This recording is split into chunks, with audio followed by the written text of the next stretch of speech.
ఇక నేను నవీన్ యాదవ్ను ఓడించేది ఎవరో చెప్పండి అని నేను ఒక పోల్ పెట్టా. దానికి 80% రేవంత్ రెడ్డి అని చెప్పేసి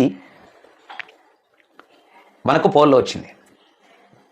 పోల్లో నవీన్ యాదవ్ను ఓడించేది ఎవరో చెప్పండి అంటే 80% రేవంత్ రెడ్డి అని తేలింది ఇక్కడ.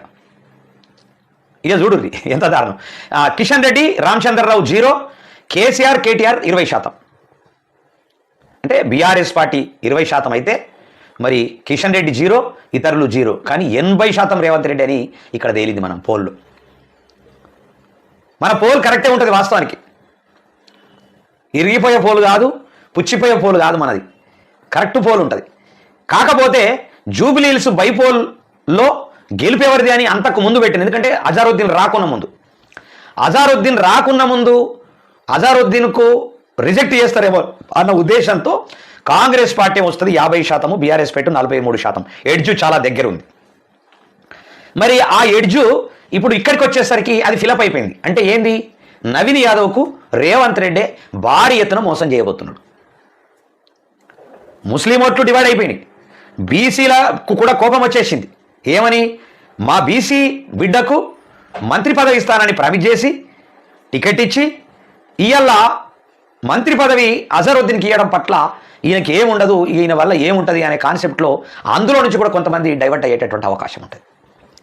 దాంట్లో భాగంగా ఇంకొకటి ఏంటంటే, ఎట్టి పరిస్థితుల్లో ఆంధ్ర సెటిలర్లు కులానికి అంటే కులానికి ప్రాధాన్యత ఇస్తారు తప్ప, ప్రాంతానికి ప్రాధాన్యత ఇస్తారు తప్ప, ఎట్టి పరిస్థితులలో వాళ్ళు ఓట్లు కాంగ్రెస్ పార్టీకి వెయ్యరు అనేటటువంటిది నేను నమ్ముతున్నా. దాంట్లో ఈ కొంతమంది ఫోన్ చేసి చెప్తే దిల్ రాజు చెప్పడం పట్ల ఏమైనా జరుగుతుందేమో, కానీ ఎట్టి పరిస్థితులలో సినిమా ఇండస్ట్రీకి సంబంధించినటువంటి వాళ్ళు కాంగ్రెస్ పార్టీకి ఓట్లేసేటటువంటి అవకాశం లేదు. 50% లేదు. బాధలు పడుతున్నారు ఇంటర్నల్గా.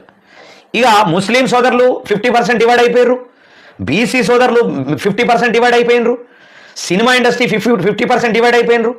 ఇక పేద ప్రజలలో అన్ని కులాలకు సంబంధించినటువంటి పేద ప్రజలు ఎట్లా డివైడ్ అవుతారంటే, మా దేవుడు పి జనార్దన్ రెడ్డి గారు ఇచ్చినటువంటి ఏదైతే ఇండ్లు ఉన్నాయో ఈ హైడ్రా తీసుకొచ్చి కూలగొట్టే అవకాశాలు ఉన్నాయన్న ఉద్దేశంతో అందులో కూడా కొంత డివైడ్ అయ్యే అవకాశం.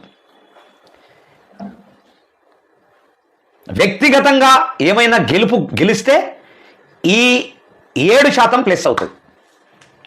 7% ఏదైనా ప్లస్ అయితే ప్లస్ అంటే 5 అంశాలను కాంగ్రెస్ పార్టీ తీసుకొచ్చి పెట్టింది. అక్కడ దెబ్బ పడుతుంది నవీన్ యాదవ్కు పాపం.